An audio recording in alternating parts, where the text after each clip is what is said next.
अगं फिर नाही भांडे फिर फिर भांडे.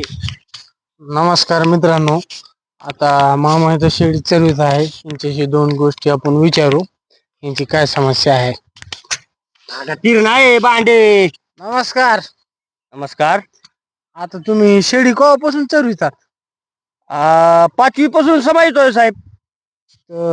तिच्यामध्ये काय प्रॉफिट आहे, कसं आहे, आमच्या मित्रांना सांगा तुम्ही दोन गोष्ट. प्रॉफिट त्याच्यामध्ये असतंय, तरी आमची समस्या लई गंभीर आहे ना. काय समस्या आहे तुमची? आमची समस्या कशी आहे, ही हॉटेल तिरंगेवाले आणि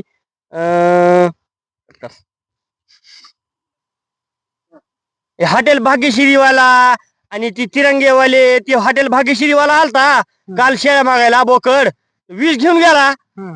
हे असे 20 आणि कधी 30 आणि रोज 100 असे बोकड कापल्यावर आमचे पैसे बोकड राहते का? मग काय झालं, काय चांगलं आहे ना तुमच्यासाठी? काय झालं म्हणजे असे 100 आणि 50 रोजचे बोकड कापल्यावर आमच्या शेळ्या गाभण राहते कशी साहेब, सांगा ना तुम्ही. ही तर लय मोठी गंभीर समस्या आहे तुमची. अहो तुम्ही सांगा मला, आमची शेळ्या गाभण राहते कशी? कट कर. 100 ह्यांनी बोकड कापल्यावर. जाऊ